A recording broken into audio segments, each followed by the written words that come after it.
Stipend मिलता है, मैंने कहा यार और बंदा स्टाइपेंड की बात करता है, there is so much more in nursing beyond stipend. नहीं दी, और मैं सोची थी यार देखो मैंने अपना काम करते करते मैंने कितनी दुआएं ऐसे ही अर्न कर ली, तो ये एक बहुत ही अच्छी एक फीलिंग होती है। तो उसके आंखों में पानी आ रहा है बात सुनाते हुए वो असल में फील कर रही है। तो खड़ी होके ना हेड सिस्टर ने मुझे डांटना स्टार्ट किया, और डांटना स्टार्ट किया और इतना लाउड हो गई वो डांटते डांटते कि मैं बीच में खड़ी हूँ, ठीक है, और वो डांट रही है। लेकिन उस दिन मैं वहाँ से डांट खाने के बाद गई वॉशरूम में, और वॉशरूम में जाके स्पेशली रोई है इतनी देर तक। और पेशेंट्स के लिए तो मैंने कोई गलत काम किया था ना, तो हम सबको पता चल गया कि इसने कोई गलत काम किया है। तो अब और देखें मुझे इस बात पे याद है कि मुझे अब गलती नहीं याद, तो आपने जितना मर्जी डाल लिया, उसका मकसद था ह्यूमिलेट करना, ह्यूमिलेट करना। अगर मुझे एजुकेट किया जाता कि बेटा ऐसे नहीं करना, तो शायद मुझे वो बात याद रहती, लेकिन मुझे अभी अपनी वो गलती याद नहीं आ रही। सिर्फ अपनी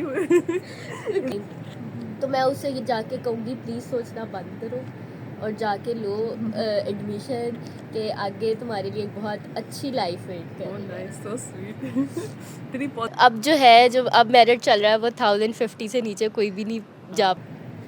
इंटर्नशिप आपको सही बताऊँ बहुत मुश्किल थी। मुश्किल क्यों थी? मेरे 1100 वो 1000 अबव मार्क्स थे, तो मेरा इसलिए। पर नर्सिंग में आई किस तरीके से? आई किस तरीके से? किसने कहा कि नफीसा नर्सिंग कर लो? ये थोड़ा सा हो जाएगा ड्रामेटिक, थोड़ा सा हो जाएगा।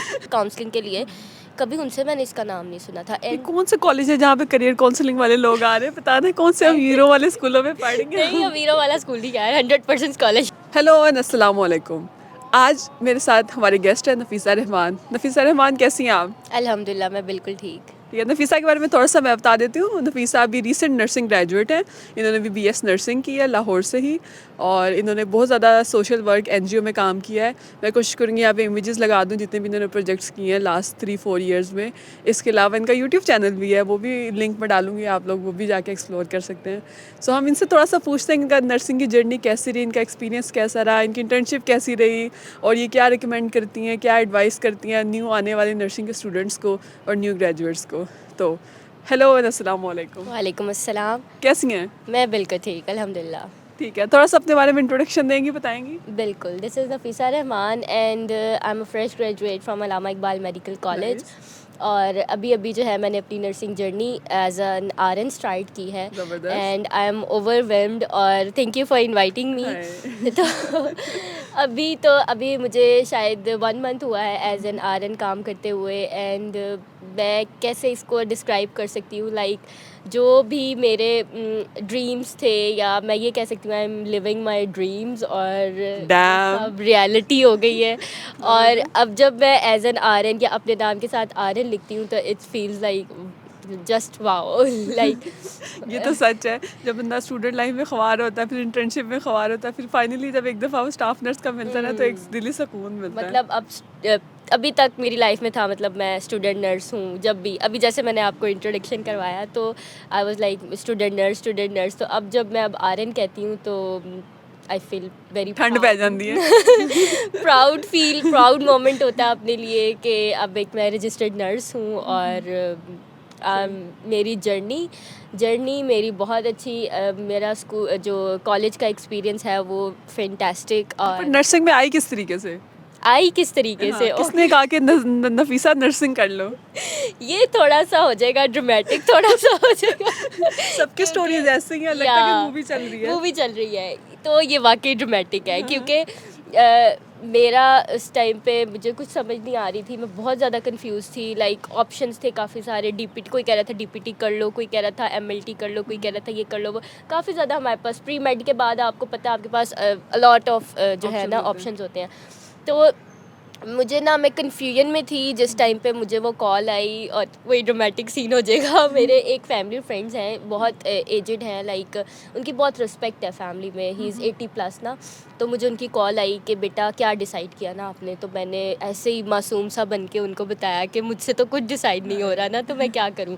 तो ही सेड कि अच्छा मेरी मानोगी? तो आई वाज लाइक आपको कौन मना करेगा, आपकी इतनी वर्थ है, मतलब फैमिली में इतना एक्सपीरियंस है आपके पास, लाइफ एक्सपीरियंस। ही सेड कि चुप करके जाओ एंड BS नर्सिंग में एडमिशन लो। और मैं 2 मिनट के लिए मैंने पॉज लिया कि व्हाट, मतलब बीएस नर्सिंग।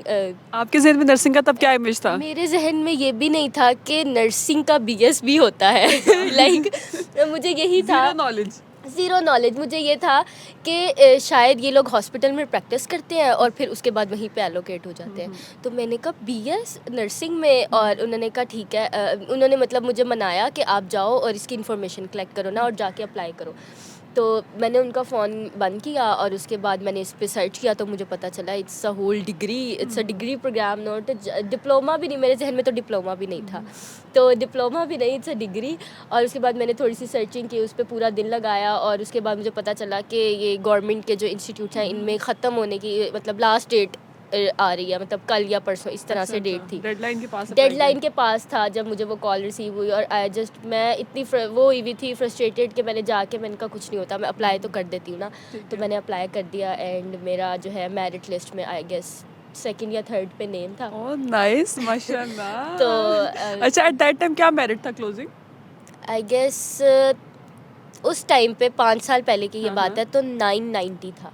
990 मार्क्स था। 990 था तब, आउट ऑफ 1100। तब 1100 वाला से ना, अब तो 1200 में से। 1100 में से। तो मेरे 1100 वो 1000 अबव मार्क्स थे, तो मेरा इसलिए। ज़बरदस्त। तो एक ये चीज़ का मैं अभी भी सोचती हूँ, बहुत सारी अवेयरनेस चाहिए कि लोगों को लगता है कि शायद नर्सिंग कर रहे हैं तो बिल्कुल मैट्रिक पास उठ के आ गए हैं या बिल्कुल एजुकेशन नहीं है, तो इतना मेरिट होता है आजकल का, मुझे एग्जैक्ट कंफर्म नहीं है लेकिन अब जो है, जो अब मेरिट चल रहा है वो 1050 से नीचे कोई भी नहीं जा पा रहा है।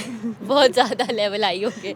हम बड़े लकी हैं कि मैं समझती हूँ कि अगर उस टाइम 1050 होता तो शायद मैं ना कर पाती। नहीं नहीं, फिर भी आपके अच्छे थे लिस्ट में। पहले मेरा वेटिंग लिस्ट में नाम आया था, पहली लिस्ट लगी नहीं नाम आया, दूसरी लिस्ट लगी नहीं नाम आया, तीसरी लिस्ट में फिर कुछ लोग आर्मी में गए, कुछ लोग एमबीबीएस में गए, फिर नाम बना। हाँ फिर उन्होंने मुझे कॉल की, फिर मैं आई। सही सही। सही। अच्छा, आप मुझे बताएंगे कि अपनी नर्सिंग में सबसे मुश्किल चीज़ क्या थी और सबसे अच्छी चीज़ क्या थी जो आपने बहुत इंजॉय की nursing, as a student, as an intern?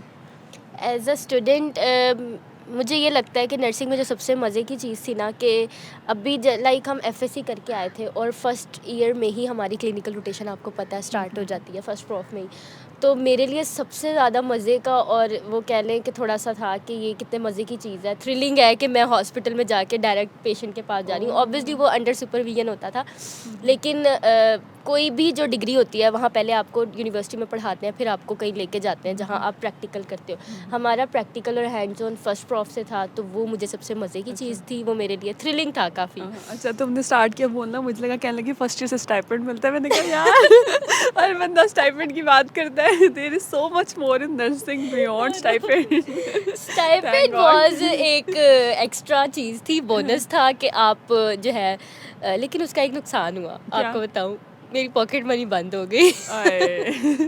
वो जो पापा की बड़ी पेरेंट्स वर लाइक कि अच्छा अब आपको स्टाइपेंड मिलता है, तो उन्होंने नहीं बंद किया ऑब्वियसली। अगर मुझे स्टाइपेंड मिल रहा है तो मैं उनसे क्यों मांगूंगी, और तब से लेके अब तक मेरी पॉकेट मनी बंद ही है। बड़े हो गए ना, बड़े हो नर्सिंग गए। ने वो पैरों पे खड़ा कर दिया। अच्छा, कुछ आपको लगता है कि जब आपने स्टार्ट किया और अब जो नर्सिंग में जो चीज़ें चेंज हो रही हैं, आपको क्या लग रहा है, ट्रेंड चेंज हो रहा है या अभी भी वैसे ही हालात हैं, या स्टूडेंट को जिस तरह जूनियर्स को आप देखती हैं? नहीं, ट्रेंड तो बहुत चेंज हो रहा है। अगर मुझसे कोई इस टाइम पूछता है ना, लाइक कोई जूनियर कोई क्वेश्चन करता है कि अब क्या, जो मेरा 4 साल पहले का इसके बारे में था और जब मैं आई थी यहाँ पे, तो तब जो लोगों के कंसर्न्स थे, इवन मेरी फैमिली के कुछ लोगों ने एक्सेप्ट नहीं किया था ये कि किस क्या प्रोफेशन आपने चूज़ कर लिया है। तो लेकिन अब ये ट्रेंड चेंज हो गया है कि एवरीबडी नोज़ कि बीएस नर्सिंग एग्जिस्ट करता है। इवन आपको एक बात बताती हूँ कि मैं जैसे आपको बता रही हूँ ना, मुझे नहीं पता था कि इसकी डिग्री भी होती होगी। तो मैं एक दिन स्पीडो में ट्रैवल कर रही थी और कुछ गर्ल्स का ग्रुप यूनिवर्सिटी से निकला, and they were talking about nursing, and they were specially talking about BS nursing और इसका स्कोप। तो मैं सुन रही थी और इधर से मैं थोड़ा सा हंस रही थी। इनको नहीं पता, अंदर की बातें हमें पता है। They were talking so positively about it. तो अच्छा। नहीं, पॉजिटिव था उनका। तो मैं ये सुन के अच्छा लग रहा था मुझे कि यार अब अवेयरनेस है पब्लिक में। तो उस टाइम पे हम लोगों को नहीं पता था। इवन हमारे प्री मेड में जो लोग आते थे कॉलेज में करियर काउंसलिंग के लिए, कभी उनसे मैंने इसका नाम नहीं सुना था। ये एंड कौन सा कॉलेज है जहाँ पे करियर काउंसलिंग वाले लोग आ रहे हैं? पता नहीं कौन से अमीरों वाले स्कूलों में पढ़ेंगे नहीं, हम। अमीरों वाला स्कूल नहीं है, 100% स्कॉलरशिप है। हमें तो कभी नसीब नहीं हुआ कोई आगे करियर काउंसलिंग करे हम तो। मेरा जो जूनियर कॉलेज था वो सुपीरियर कॉलेज में, ठीक है, तो वहाँ पे मैं थी, तो उधर उन्होंने एक दिन बुलाया कि ना अच्छा आप ही करियर काउंसलिंग कर रहे थे सेकंड ईयर में, तो उन्होंने हर बच्चे की अलग अलग बिठा के काउंसलिंग? नहीं वो वाली नहीं, जैसे आ गए और आपने एक लेक्चर दिया ओवरऑल क्लास को, ठीक है, प्री मेड। हाई स्कूल में यूएस नहीं में नहीं होती नहीं है नहीं कि आपके नहीं, सवाल पूछना, आपके इंटरेस्ट ऐसा क्या भी है। लेवल नहीं आया पाकिस्तान में। ये भी टू मच है जो तुमने बताया। ये भी काफ़ी अच्छा था, लेकिन बात ये है कि उन्होंने प्री मेड के हवाले से हर एस्पेक्ट डिस्कस किया विदाउट नर्सिंग, क्योंकि मुझे उस टाइम पे जब वो मैं कॉल सुन रही थी तो मुझे नहीं पता था कि बीएस नर्सिंग होती है या नहीं होती, तो ये मेरा रिएक्शन था उस टाइम, क्योंकि मुझे कभी बताया नहीं गया था कि बीएस। इसलिए मैं कहती हूँ बाय द वे इनका यूट्यूब चैनल भी है तो यूट्यूब चैनल हमें ज़्यादा से ज़्यादा एक्टिव रखने चाहिए, क्योंकि अक्सर मैं देख रही होती हूँ कि नर्सिंग के जो मीम्स है ये उनसे रिलेटेड कंटेंट भी डिफरेंट प्रोफेशंस वाले डाल रहे होते हैं। हाँ मतलब इंग्लिश के लोग उठ के या डीपीटी के लोग या एमबीबीएस के लोग उठ के हम लोगों का कंटेंट डाल रहे होता है, हम लोग के लोग नहीं कंटेंट बना रहे। ये चीज़ हमारे कम्युनिटी में वाकई कम है। नर्सिंग कम्युनिटी में बहुत ज़्यादा मैंने कॉम्पिटेंट और बहुत ज़्यादा जो है ना ऐसे लोग देखे हैं कि मैं कहती हूँ कि इनमें बहुत पोटेंशियल है, but they are not making it public, या फिर किसी भी वजह से कल्चरल रीजन भी हो सकती हैं, बट अवेयरनेस लोगों को बहुत कम है। तो मुझे लगता है कि हमें ऐसा करना चाहिए, ऐसे सेशंस, ऐसे इंटरेक्शंस और चैनल अब हमें वगैरह। देख के, अब आपको देख के कितनी सारी कजन्स ने बोला होगा या फैमिली में एक बात होगी कि ओ अच्छा नफीसा ये कर रही है तो अपनी बहन को, अपनी कजन को हमने ये चीज़ करवानी है। एग्जैक्टली और एक आपको एक यूट्यूब चैनल से मुझे बात याद आई कि मुझे ना, आपको पता है, आपको भी कमेंट्स आपने लास्ट टाइम शेयर किए हुए थे, मैंने देखे थे, तो अच्छे कमेंट्स भी आते हैं, मतलब क्वेश्चनिंग ज़्यादा आती हैं और कमेंट्स भी आते हैं लाइक वाओ इट्स, मुझे नहीं पता था कि ऐसा भी होता है। मैंने ना व्लॉग्स शेयर किए थे like my daily life at nursing school या इस तरह के ना, तो उसमें एक बच्ची का कमेंट आया लड़की का कि मैं भी अब करना चाहती हूँ ना इसको देख के, तो मुझे बड़ा अच्छा लगा। मैंने कहा चाहे ये आए या ना आए, लेकिन एक उसके दिल में तो बात आई ना, इंस्पिरेशन तो आई, तो मैं बहुत खुश हो गई, वो बात मैं भूल गई। लेकिन हमने डार्क साइड भी बतानी है वीडियो में हम सिर्फ अच्छी चीज़ की बात नहीं कर सकते, हम दोनों चीज़ें डिस्कस करेंगे ताकि रियलिटी से अगर कोई बच्चा, एक बच्चा भी सोचता है इस फील्ड में आने की तरफ से, तो उसको पता हो कि वो किस चीज़ के लिए साइन अप कर रहा है। एग्जैक्टली। और वो बच्ची मुझे मिली बाद में हॉस्टल में, आपको पता है मैं जा रही थी हॉस्टल से, निकल रही थी, और वो बच्ची आई और उसने कहा अस्सलाम वालेकुम नफीसा आपी। मैंने कहा वालेकुम अस्सलाम। मैंने कहती पहचाना नहीं? मैंने कहा नहीं, मैंने कहती आप पहचान भी नहीं सकती क्योंकि मुझे, मेरा और आपका इंटरेक्शन सिर्फ एक कमेंट का है। तो मैंने थोड़ी देर सोचा और फिर उसने अपना नाम बताया एंड सेड कि मैंने ऐसे ऐसे आपकी वीडियो देखी थी और मैंने ये कॉलेज ही इस वजह से चूज़ किया कि आप हैं इसमें। दैट वाज मोमेंट के मैं क्राइंग इंटरनली। So sweet. अच्छा, कोई इस तरह की पेशेंट स्टोरी कुछ इस तरह का शेयर करना चाहोगे जिससे पता चले कि कुछ आपको बड़ा मेमोरेबल हो, या आपने कहा हो ये मेरी लर्निंग है, ये ऐसा पेशेंट इंटरेक्शन है, या ऐसा हॉस्पिटल में किसी और डॉक्टर के साथ या हेड सिस्टर के साथ कोई इस तरह का इंटरेक्शन, कोई इस तरह की स्टोरी जो आप हमारे व्यूअर्स के साथ, जस्ट सो दे नो कि अच्छा life of a nursing intern या life of a nursing student in clinical rotation किस तरह की होती है, किस किस तरह के एक्सपीरियंसेस हो सकते हैं। अच्छा, एज सच मेरा एक अच्छा वाला शेयर कर दूं? दोनों शेयर कर दो बारी बारी बुरे वाला हेड नर्स के साथ बताएंगे बुरे वाला अच्छा भी हेड नर्स बताएंगे, के बुरा साथ। भी बताएंगे। अच्छा ठीक है, मैं अच्छे वाले से स्टार्ट लेती हूँ। अच्छा वाला जो है ना वो मेरा इस तरह से है कि मुझे पीड्स में बहुत ज़्यादा इंटरेस्ट है और मैंने ज़्यादा काम भी इंटर्नशिप में पीड्स में ही किया। तो मेरा एक पेशेंट के साथ एक पेशेंट थी 2 इयर्स की, और उसके साथ मेरा बहुत ही वो मतलब आईसीयू में शिफ्ट हो गई, वेंट पे चली गई, और उसके साथ मेरा इतना ज़्यादा था कि मेरा ना मतलब आप वर्क पे जाते हो, काम करते हो और वापस घर आ जाते हो, लेकिन उसके साथ मेरा ऐसा रैपिड बिल्ड हो गया कि मुझे ऐसे लगने लग गया था कि वो, एक तो मैं उसे देख रही थी, ये भी वजह है, मेरी नाइट शिफ्ट चल रही थी तो 12 आवर्स में उसके साथ होती थी, तो मेरा उसके साथ इतना अच्छा रिलेशन बन गया, उसके पेरेंट्स के साथ या उसके साथ भी, कि मैं उसके बारे में ही सोच रही होती थी। इवन अगर मैं घर भी आ गई हूँ तो मेरे दिमाग में वही चल रहा होता था कि अच्छा अब पता नहीं उसकी स्टैट्स कैसे होंगे, अब वो पता नहीं कैसी होगी, अब वो वेंट से एक्सटूबेट हुई होगी कि नहीं हुई होगी।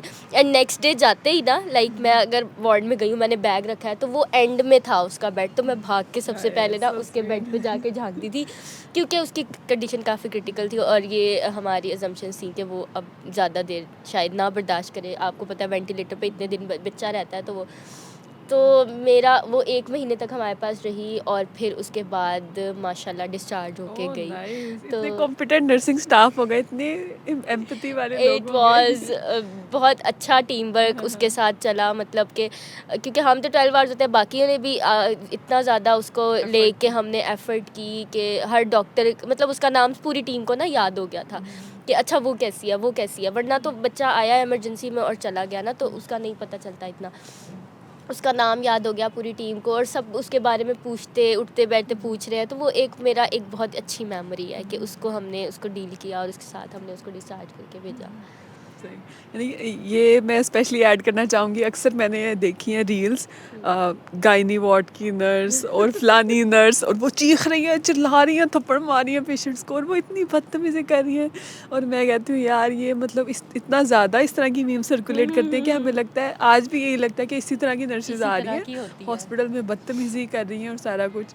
तो आप बनाए ना, मैं तो दोबारा कह रही हूँ इस तरह की स्टोरी शेयर करें। इस अच्छा, अभी हमने कुछ खाने को मंगवाया तो वो राइडर आया, तो मैं ज़रा उससे भी कांटेक्ट। अच्छा, वेलकम बैक अगेन।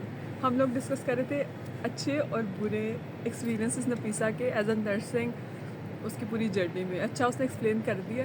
अभी हम उससे पूछेंगे कि कोई हार्ट ब्रोकन स्टोरी, कोई बहुत ही जैसे लगा बहुत ह्यूमिलेटिंग, या इसको बहुत ही इसका बैड एक्सपीरियंस रहा हो कि इसका नर्सिंग ही छोड़ देनी है। तो ऐसा कुछ है तो प्लीज़ शेयर करें। ऐसा ये है कि मुझे ना, मैं स्टूडेंट लाइफ में थी, ठीक है। तो अब मुझे एग्जैक्टली याद नहीं है कि मुझसे कुछ गलत हुआ था अच्छा अपनी खासा गलती कब याद रहती है इंसान को। अच्छा खासा मुझसे कुछ गलत काम हुआ था, बट हाँ, जो भी गलत हुआ था तो हेड नर्सेस स्टूडेंट्स के लिए हेड नर्सेस से बच के रहना थोड़ा सा। हाँ, तो जो हेड नर्स थी ना, आपको पता काउंटर होता है बहुत बड़ा, M3 या M4 की बात लगा लो, ठीक है।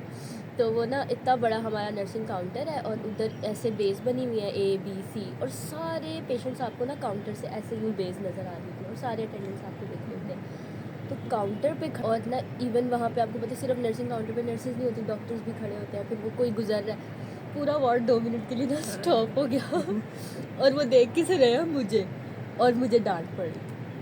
और वो मेरा इतना बुरा एक्सपीरियंस था ना कि मुझे जल्दी रोना नहीं आता। ये मैं कहती हूँ कि शायद स्ट्रॉन्ग हूँ मैं इस लिहाज से। फिर मैंने अपनी आइज़, फिर मुझे ये भी डर हो रहा था कि अब वो ये देख के ना कहे कि तुम रो के आ रही हो। तो मैंने फिर अपनी आइज़ जो है वो ड्राई की किसी तरह के वो स्वॉलन ना लगे। फिर मैं वापस आई और वो मेरा इतना बैड एक्सपीरियंस था। वो दिन मेरे उस वार्ड में पूरा, अब ये सोचें कि जब मैं डांट खा के वापस आ गई, अब मैं उनको डील करते हुए मुझे एम्बैरेसमेंट कॉन्फिडेंस हो खत्म हो गया, जाता है। कॉन्फिडेंस बिल्कुल गिर गया कि अब ये लोग क्या समझेंगे कि मैं जो भी काम इनके साथ कर रही हूँ, या अटेंडेंट्स हैं वो क्या देखेंगे कि ये तो इसको तो डांट पड़ी है, अभी भी इसने तो कोई काम ख़राब किया है। अगर आप अपने स्टाफ को अपने सब पेशेंट के सामने डांट रहे हो तो आप उसका ट्रस्ट उठा देते हो सबसे। बिल्कुल ऐसे ही हुआ था उस दिन मेरे साथ। उस दिन तो हुआ, अब मुझे वो पूरा मंथ वहीं पे रोटेशन करनी थी, तो वो मेरे लिए पूरा मंथ गुजारना इतना मुश्किल हो गया कि मैं नहीं बता सकती। उसमें आप कह सकती कि मैं सोची थी आप नहीं ये करनी। मैंने अपनी लास्ट वीडियो में भी ये चीज़ डिस्कस किया है कि जो एक टॉक्सिसिटी है ना, कि डांट किस हद तक डांटना है बच्चे को, कि उसको बस मतलब उसको एजुकेट करना है कि नेक्स्ट टाइम गलती ना हो, या उसके पूरे ख़त्म अंदर कर तक देना है। हिलाना है कि उसको याद रहे कि उसने गलती की थी। तो ये थोड़ा सा है हमारे। और देखें, मुझे इस बात पे याद है कि मुझे अब गलती नहीं याद तो आपने जितना मर्जी डाल लिया। उसका मकसद था ह्यूमिलेट करना, ह्यूमिलेट ह्यूमिलेट होगी करना। तुम। अगर मुझे एजुकेट किया जाता कि बेटा ऐसे नहीं करना, तो शायद मुझे वो बात याद रहती, लेकिन मुझे अभी अपनी वो गलती याद नहीं आ उसको रही। सिर्फ अपनी इज्जत याद है। क्योंकि मेरे जब उन्होंने डांटा तो मेरे दिमाग से सब कुछ उड़ गया। मुझे उस टाइम सिर्फ अपनी एम्बैरेसमेंट फील हो रही थी, ह्यूमिलिटी फील हो रही थी, और कुछ भी नहीं ये फील हो खाना रहा भी है। ओके, हमने इसकी वजह से पॉज लिया। अच्छा, अच्छा, अगर आप वापस जाते हो अपने प्रीवियस नफीसा को, जब भी नर्सिंग में एडमिशन ले रही हो, तो आप उसको क्या एडवाइस दोगे कि नर्सिंग में जाओ ना जाओ, अगर जा रही हो तो ऐसे जाओ? मैं तो उसे कहूँगी तुम इतना डिप्रेस क्यों हुई हुई हो, जल्दी एडमिशन लो। मतलब वाह। लास्ट डे आ रहा है, जल्दी करो। ज़बरदस्त। क्योंकि मुझे तो उस टाइम नहीं पता था, बट मैं वो जो 2-3 महीने होते हैं ना आपके एफएससी के रिजल्ट आने के बाद, वो बहुत मुश्किल होते हैं स्टूडेंट्स के लिए, क्योंकि आपने उस टाइम डिसाइड करनी होती है अपनी डिग्री जो आपके साथ ऑल द टाइम चलेगी। और लोग चेंज भी कर लेते हैं, वो एक अलग बात है, लेकिन अगर आपने इसी को परस्यू करना है तो आपने आगे 4 साल या 5 साल डिग्री चूज़ करनी होती है, तो वो बहुत बुरा टाइम होता है। मतलब बंदा सोच रहा होता है हर टाइम। जनरली। अच्छा, इंटर्नशिप के बारे में थोड़ा सा बताओ, इंटर्नशिप का कैसा एक्सपीरियंस रहा? और मुश्किल इस तरह से थी कि स्टूडेंट लाइफ में आप पे एक इतना ज़्यादा बर्डन नहीं होता या आपके ऊपर रिस्पॉन्सिबिलिटी नहीं होती, लेकिन जब आप इंटर्न होते हो तो आप पे अच्छा खासा रिस्पॉन्सिबल आपको कर देते हैं। फिर ऐसा नहीं होता कि आप सुपरविजन में तो काम कर रहे हो, आपके ऊपर एक सीनियर बंदा होता है, लेकिन जो छोटे मोटे काम है या इस तरह का कोई भी डॉक्यूमेंटेशन हो गई, वो सारी एक इंटर्न ने ही करनी होती है। तो और दूसरा ये कि हमारे डिपार्टमेंट में यूजुअली एक डिपार्टमेंट में एक इंटर्न होता है, वो सबसे छोटा होता है, तो वही वाला हिसाब हो जाता है, घर का छोटा।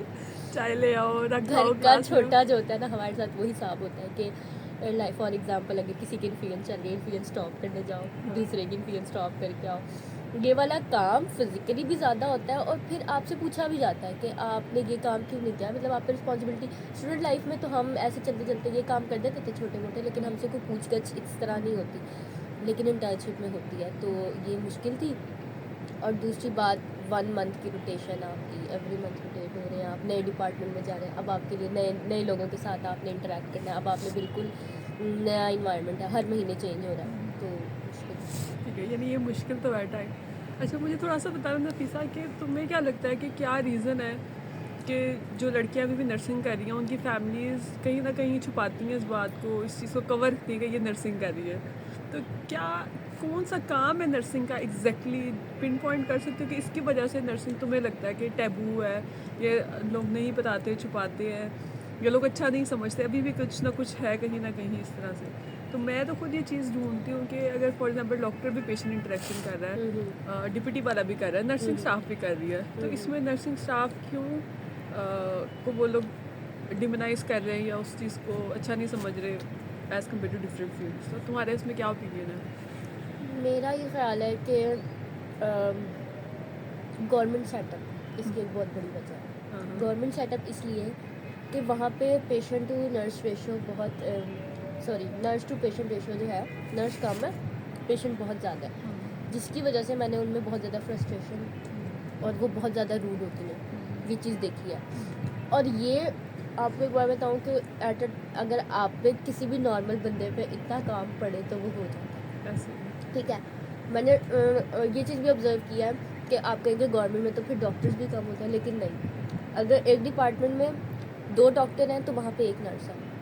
हालांकि डॉक्टर ने डायग्नोज करना है, बट नर्स ने उसको उसकी एडमिनिस्ट्रेशन, मेडिकेशन और सब कुछ, सारा कुछ उसने देखना है। तो मुझे लगता है कि उसकी वजह ये उनका वर्कलोड और शॉर्ट स्टाफ बिहेवियर की वजह से नर्सिंग में। क्योंकि वो रूड हो जाती है। और वजह तो नर्सिंग का रूड, मतलब उनका जो है बिहेवियर ही है, बट वो क्यों होता है, वो इन 2 वजहों की वजह से होता है। ये 2 वजूहात हो सकती हैं कि वो बहुत ज़्यादा रूड और फ्रस्ट्रेटेड होती हैं अपने काम पे। तो शॉर्टेज तो नफीसा ओवरऑल है, अगर आप शॉर्टेज की बात करो, शॉर्टेज तो पूरे इंटरनेशनल लेवल पे बहुत सारी कंट्रीज़ में चल रही है। तो अगर हम सिर्फ शॉर्टेज को ब्लेम देंगे, शॉर्टेज की वजह से ही नर्सिंग टैबू है, आपको नहीं लगता कुछ और भी इसमें चीज़ है जो इस चीज़ का रीज़न बन रही है कि लोग अभी भी छुपा रहे हैं ये जिस तरह से? कुछ हमारे ही लोग हैं इसमें जो कि मतलब शॉर्टेज तो जर्मनी में भी होगी, आयरलैंड में भी होगी, शॉर्टेज हर जगह है, कुवैत में भी है, सऊदीया में भी है, लेकिन वहाँ पे नर्सिंग की इमेज कंपैरेटिवली बहुत बेहतर है एज़ कम्पेयर टू पाकिस्तान। इसका मैं एक और पॉइंट अगर देखूँ तो मुझे लगता है कि नर्सिंग एजुकेशन में लैक है, लाइक हायर एजुकेशन बहुत कम है। Even Agree. अगर अभी इस टाइम पे भी हम कहते हैं अभी नर्सिंग बहुत इम्प्रूव हो गई है, यहाँ पे डीएनपी नहीं है। मैं खुद डीएनपी करना चाहती हूँ, लेकिन यहाँ पर डीएनपी नहीं है, तो उसके लिए मुझे बाहर जाना पड़े। तो जितनी आप वेल एजुकेटेड स्टाफिंग करोगे, उतना अच्छा पॉजिटिव इमेज, उतना पॉजिटिव इमेज बनेगी, ठीक है। तो हमारे यहाँ इस टाइम पे मैक्सिमम आपको क्या मिल जाता है? मैंने क्लिनिकल साइड पे अभी तक एमएसएन को काम करते नहीं देखा। मैंने वेबसाइट पे बीएसएन है ही नहीं, मैनेजरियल एडमिनिस्ट्रेशन टास्क है ही नहीं, वो है भी नहीं, मतलब एमएसएन भी नहीं है, मतलब आपकी मैनेजमेंट में भी नहीं है ना, मसला तो ये है। नहीं। अब अच्छे सेटअप में जो प्रिंसिपल है, वाइस प्रिंसिपल है, जो मैनेजर्स सेटअप हैं, में जा रही है हाँ, वो आप एमएसएन है, हाँ। लेकिन जो बिल्कुल लोकल या कुछ इस तरह से वहाँ पे डेफिनेटली नहीं है। लोकल में भी और हमारे बड़े बड़े गवर्नमेंट टर्शियरी हॉस्पिटल में आपको मिलता है एमएसएन मैनेजमेंट। मतलब एक दो रिक्वायरमेंट होती है पीएनसी की कि मास्टर्स चाहिए, प्रिंसिपल वाइस प्रिंसिपल को मास्टर्स होना चाहिए, लेकिन फिर भी बहुत कम है। बहुत कम है ना, तो एजुकेशन हमारी लैक कर रही है जिसकी वजह से। और एक और बात जो जब ड्यूरिंग क्लिनिकल जब आपकी स्टाफ नर्स काम करी है उस दौरान भी बाहर आपको बहुत ज़्यादा एजुकेट किया जाता है। यहाँ पे हमारे एक दफ़ा अगर वो काम वर्क फ्लो में आ गई है तो अब वो क्लिनिकल साइड पे ही रहेगी, अब उसका तुक ही नहीं बनता कि वो कोई वर्कशॉप अटेंड कर ले। हालांकि ड्यूरिंग क्लिनिकल रोटेशन आपकी वर्कशॉप्स, आपकी एजुकेशन कंटिन्यू रहनी चाहिए जिससे क्योंकि नॉलेज फ्रेश होना चाहिए नर्सेस का डेफिनेटली। अच्छा, और कोई एडवाइस देना चाहोगी यंग नर्सेस को, अपने आप को नहीं, यंग नर्सेस को जो भी देख रहे हैं कि नर्सिंग किस तरह की है, नर्सिंग में आना चाहिए नहीं आना चाहिए? नर्सिंग बहुत मज़े की है हाय। मेरा तो इस बंदी मशवरा ने है तो वाकई बहुत इंजॉय किया है। मेरा तो बहुत मशवरा है सबको, जो भी मुझसे पूछता है कि मैं प्री मेड हूँ, अब फंसा हुआ हूँ, क्या करूँ, तो मैं तो चुप करके उसे कह देती हूँ नर्सिंग कर लो। तो नर्सिंग एक अच्छी फील्ड है, अगर आप डिपेंड करता है कि आप किस तरह का काम करना चाहते हैं। फॉर एग्जांपल अगर कोई कहता है कि मुझे बेड साइड पसंद ही नहीं है, तो फिर उसने नर्सिंग करके क्या करना है? लाइक हाँ, वो नर्सिंग करके आगे इंस्ट्रक्टरशिप में जा सकता है वो। और यहाँ पे ये कहूँगी कि बहुत ज़्यादा आगे ऑप्शंस हैं आपके पास। बीएस नर्सिंग करके भी आप जैसे इन्होंने कहा कि मैनेजमेंट में जा सकते हैं, आप टीचिंग में जा सकते हैं, आप ये कर सकते हैं, आप वो कर सकते हैं, तो आप इसमें आ सकते हैं अगर आपका इंटरेस्ट है इस टाइप के काम में। ऑब्वियसली आपने प्री मेड किया है तो आपका मेडिसिन की तरफ इंटरेस्ट तो है। तो अगर आपका मेडिसिन में इंटरेस्ट है, आप केयर देने में और उसमें अच्छा फील करते हैं। कुछ लोग नहीं कहते कि हम लोग पेशेंट केयर नहीं दे सकते, मैं हमें नहीं अच्छा लगता। कुछ लोग अभी भी ऐसे हैं जो पेशेंट को हाथ लगा के खुश नहीं है। एग्जैक्टली अगर आपका थोड़ा सा है इस तरह का, तो उसके लिए तो नहीं कहूँगी, ऑब्वियसली सबको थोड़ी कहूँगी कि नर्सिंग करो। लेकिन अगर आप समझते हैं, फॉर एग्जांपल फॉर मी, कि मैं पेशेंट केयर दे के या पेशेंट को देख का सारी, अगर मैं उसकी अपनी नर्सिंग को फॉलो करते हुए उसकी असेसमेंट करती हूँ, उसकी किसी तरह पेन रिलीव करती हूँ, उसके लिए कुछ भी करती हूँ, तो मुझे एक अच्छा लगता है। तो मैं अपने काम करते करते अपने काम को एंजॉय कर रही हूँ, उससे अर्न कर रही हूँ और उसको एंजॉय कर रही हूँ। तो अगर आपकी ऐसी है सोच या आपका इंटरेस्ट इस साइड पे है, तो आप ज़रूर नर्सिंग करें कि ये आपके ये लिए चीज़ बेस्ट है। तुमने जब बात की ना, ये चीज़ मैं एक्सप्लेन नहीं कर सकती। मुझे अक्सर फैमिली में कहते हैं तुम जॉब क्यों कर रही हो, तुम छोड़ दो, तुम फ्रीलांसिंग से अच्छे पैसे कमाती हो। लेकिन जो तुमने बात की ना, ये एक्चुअली में नहीं, हम किसी और को नहीं एक्सप्लेन कर सकते कि ये किस तरह की एक फीलिंग है या किस तरह से आपको लगता है जब एक्चुअली आप कुछ पेशेंट के लिए करते हो और वो बेहतरी की तरफ आता है, या वो कहता है कि मैं बेहतर हूँ, या दुआ देता है आपको, तो वो कितना ग्रेटिट्यूड आपको फील होता है। अभी 2-3 दिन, शायद 2-3 दिन नहीं, 2 हफ्ते पहले की बात है कि मैं बच्चा आया इमरजेंसी में और मैं उसके फादर जो थे ना, वो उनको लैंग्वेज का थोड़ा प्रॉब्लम था, तो वो उर्दू में ना बड़ी मुश्किल से समझ रहे थे। तो मैंने उनको ना, मुझे समझ लग गई कि अब यहाँ पे लैंग्वेज बैरियर है। मैंने सिर्फ उनको ये बताया, उनको थोड़ा सा एजुकेट करना था। एक्चुअली एजुकेशन जो है, फैमिली एंड पेशेंट एजुकेशन जो है या काउंसलिंग है, वो आपका काम का पार्ट है। तो मैं एक अपना काम कर रही थी, तो मैंने ज़रा उनको इशारों से समझाया कि ये आपने लेना है, ORS था, डिहाइड्रेटेड बचा था। तो मैंने उसको सिर्फ इतना मैंने कुछ ज़्यादा काम नहीं किया। मैंने उनको कहा 1 लीटर की बोतल बाहर से लेके आए, उसको इस तरह घोले और इसको इस तरह मिक्स करके ना आपने इसको पिलाना है। अच्छा, वो लेके आए, उन्होंने फिर मुझे बुलाया, उनको शायद समझ नहीं आती। फिर मुझे लगा कि इनको मसला हो रहा है समझने में, तो मैंने उनको बहुत ही आराम से ना हैंड एक्शन से, क्योंकि लैंग्वेज बैरियर था, इंटरप्रेटर को मैं बुला सकती थी, लेकिन क्योंकि वो समझने में इंटरेस्टेड थे तो उन्होंने समझा। उसके बाद उन्होंने जो मुझे दुआएं देना शुरू की ना, जब उन्हें समझ आ गया, उन्होंने अपने बच्चे को पिलाया और उसके बाद ना शायद उस बच्चे ने उनको कहा कि मुझे ना ये अच्छा लग रहा है इसका टेस्ट, तो ये तो मैं पीऊँगा, ये अच्छा है। तो उन्होंने मुझे कहा कि वो ऐसे कह रहा है। मैंने कहा ठीक है, आप उसे पिलाते जाए इतना इतना ना। तो एक सिंपल सा टास्क था ना, मैंने कुछ किया, मैंने तो सिर्फ उसको ये बताया, एजुकेट किया, और उनको इसी बात पे बहुत खुशी हो गई कि मेरा बच्चा पी रहा है, पानी पी रहा है अब। यानी हेल्प की ना आपने, हेल्प की इस तरह से। तो उन्होंने मुझे इतनी दुआएं दी और मैं सोच रही थी यार देखो, मैंने अपना काम करते करते मैंने कितनी दुआएं ऐसे ही अर्न कर ली। तो ये एक बहुत ही अच्छी एक फीलिंग होती है। तो उसके आंखों में पानी आ रहा है बात सुनाते हुए। वो असल में फील कर रही है। अच्छा, हम तो लड़कियां ना, हम लोग कहते हैं ये तो लड़कियों का तो Girls. काम ही नर्सिंग है, मतलब एज अ मदर और सारा कुछ। तो लड़कों को मेल नर्सिंग के पर्सपेक्टिव से आप किस तरह देखती हो कि मेल नर्सेज भी हैं? मेल नर्सेज के साथ अलग भी हम करेंगे नेक्स्ट हमारा पॉडकास्ट इंशाल्लाह। ज़ुबैर से मैंने बात की है तो उनसे हम करेंगे। लेकिन आपके नज़रिए में कि मेल्स को, या आपके भाई हैं, आपके कज़न्स हैं, आप उन्हें रिकमेंड करती हैं कि इस तरह लड़कियों वाली तो नहीं, लेकिन अभी भी लोग समझ लगे लड़कियों की प्रोफेशन है नर्सिंग, नर्स है तो लड़की होगी। तो लड़कों और मेल नर्सिंग से रिलेटेड आप क्या कहेंगे? आपका मुझे तो इंटरेक्शन कैसा रहा उनके साथ? मेरा इंटरेक्शन बहुत अच्छा है मेल नर्सिस का ना। फीमेल को मैं वो नहीं कर रही, लेकिन यहाँ पे जो मेल है ना वो मैनेजमेंट बहुत अच्छी करते हैं। तो जितने भी डिपार्टमेंट में टीम लीडर्स जो है मेल होते हैं, मैंने वहाँ पे देखा वहाँ मैनेजमेंट बहुत अच्छी होती है। तो वो ना मतलब लड़कियाँ किसी जगह पे अगर हो जाती है ना कंफ्यूज के यार अब क्या करूँ, टाइम जा रहा है, मैं क्या करूँ, मतलब कंफ्यूज होके एक जगह थोड़ी देर खड़ी हो जाती हैं। आपके साथ भी कभी कभी ऐसा हुआ होगा कि ओहो अब क्या करूँ। तो वहाँ पे लड़की कहते हैं क्या हो गया, इतना बड़ा मसला तो है ही, ये इस तरह करो ये सॉल्व हो जाएगा। तो उनकी ये चीज़ ना मेल नर्सेज में मुझे बहुत पसंद आती है, क्योंकि जब भी मैं फंस जाती हूँ ना तो फिर मैं किसी मेल नर्स को ढूंढती हूँ। हम लोग का तो काम ही, आपकी बोतल भी पड़ी हुई है, हम लोग का तो काम ही है कि मसला ख़राब करके सीनियर्स के पास सीनियर्स को बुलाना। लेकिन सीनियर में भी अगर आप किसी फीमेल के पास जाएंगे ना तो वो शायद पहले आपकी क्लास लेगी कि अच्छा तुमने ये काम ख़राब कर दिया। लेकिन अगर आप यही काम ख़राब करके मेल के पास जाएंगे ना, वो कहेगा तो हो क्या गया, इसमें कोई मसला है? कोई बात नहीं, कोई बात नहीं, कुछ कोई बात ही नहीं नहीं, कोई मसला ही नहीं। तो मुझे तो मेल नर्सेज पसंद है पर्सनली। मैं चाहती हूँ कि बहुत सारे मेल नर्सेज आए नर्सिंग फील्ड में। इसमें ये चीज़ मैंने खुद नफीसा वो स्टार्ट में नोट की थी एज अ स्टूडेंट लाइफ, कि फीमेल्स ना बहुत ज़्यादा टेंशन लेती हैं हर Panic. चीज़ की। अगर पेशेंट की मेडिसिन मिस भी हो रही है ना या कोई इस तरह से, वो बहुत टेंशन लेंगे। लेकिन मेल्स है ना, अगर वो कोई ईमानदार मेल नर्स नहीं है तो वो बहुत ही रिलैक्स हो जाएगा फिर। वो कहता है कुछ भी नहीं कुछ होता, भी नहीं मेडिसिन गई है नहीं, मतलब वो इस मामले में ना अगर वो केयरलेस होने पे आ जाए ना तो वो बहुत ज़्यादा वो केयरलेस हो इंतहा जाता के केयरलेस हो सकते हैं। तो वो पेशेंट के लिए मैं कभी कहती हूँ कि अच्छा हुआ लड़कियाँ ही ज़्यादा है, वरना लड़के तो भाई है। लेकिन ना अगर वो लोग मसला ये कह सकते हैं कि उनकी प्रॉब्लम सॉल्विंग स्किल बहुत अच्छी होती है, वो बहुत जल्दी उसको कर लेते हैं। अच्छा इतने बजे की मिस हो गई है, कोई बात नहीं, कैलकुलेशन करेंगे, इस टाइम लगा दो, अगली शिफ्ट की इस टाइम कर देंगे। तो और लड़की होती वो इस टाइम तक पैनिक होकर बैठी थी कि यार मेरे से हो क्या गया, ये तो मैंने इतना बड़ी गलती कर दिया, अब तो मैं नहीं बच सकती। जेंडर को टारगेट कर दिया। पूरी लड़की हो के हम ये ना हो लड़कियां हमारे पीछे पड़ी हो।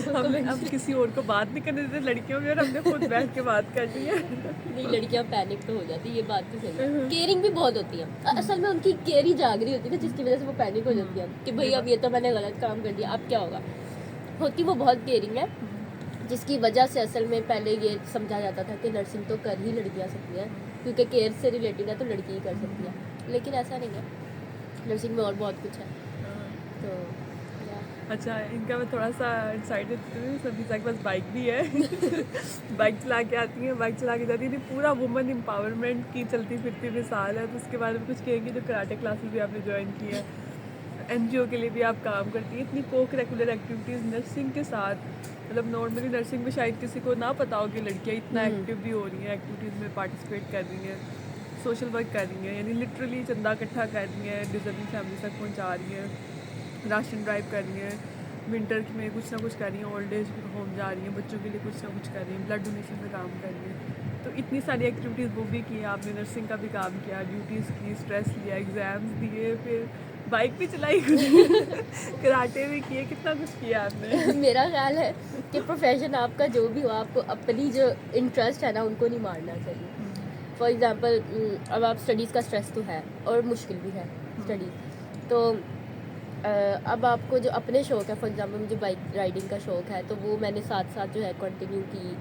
कॉलेज जाने के बहाने से अब्बू को कहा कि मुझे कॉलेज जाने में बहुत मसला होता है तो मुझे बाइक लेके दे, पहले उन्होंने स्कूटी लेके दी, अब मैं बाइक चला रही हूँ। तो साथ साथ शौक़ इसका भी मैं बहुत ज़्यादा जो है ना वो नर्सिंग को दूँगी कि नर्सिंग ने मुझे बहुत ही स्टार्टिंग में इंडिपेंडेंट कर दिया, क्योंकि जब तक आप खुद से अफोर्ड नहीं कर सकते तो आपको अपने इंटरेस्ट कैरी करने में मुश्किल होती है। तो अगर आपके पास फाइनेंशियल एड हो, आप अपने आप को खुद फंड कर सकते हो अपनी एक्टिविटीज़ को, तो क्योंकि आपको पता है हमें स्टाइपेंड मिलता था, तो मैंने वो स्टाइपेंड अपने आप पे खर्च करके मैंने फॉर एग्जांपल मैंने अपना पहला स्केटबोर्ड लिया। तो स्केटबोर्डिंग सच कैसे भूल गई। स्केटबोर्ड जो है वो मैंने, अगर मैं किसी अब पेरेंट्स से मांगती कि मुझे स्केटबोर्ड के लिए पैसे चाहिए, वो महंगा आता है, तो मुझे चपेटिंग पड़नी थी आगे से। एक तो उल्टा काम है। एक तो तुम लड़कियों के उल्टा काम कर रही हो, ये तुम स्केटबोर्डिंग कर रही हो और तुम्हें पैसे भी इतने चाहिए, तो कभी भी नहीं। तो क्योंकि वो इंडिपेंडेंट शुरू से हो गए थे, तो फिर अपने स्टाइपेंड को ही खर्च करके मुझे होता था कि इस स्टाइपेंड को यहाँ खर्च करना है, इस वाले स्टाइपेंड को यहाँ खर्च करना है। तो स्केटबोर्डिंग मैं इसके स्टेटस देखती हूँ हमेशा, जब ये जा रही होती थी कभी इधर मॉडल टाउन में लाइब्रेरी जा रही है, कभी स्केटबोर्डिंग कर रही है, मैं कहती थी यार ये बंदी बड़ी चिल्ला, ये अपना एक्टिविटीज़ को करिकुलर ज़रूर रखती है साथ। और जो आपने एनजीओ की बात की, वो भी हमें नर्सिंग के थ्रू ही मिली है, क्योंकि वो हमारे सारे एनजीओ का भी आप लिंक डाल दीजिएगा।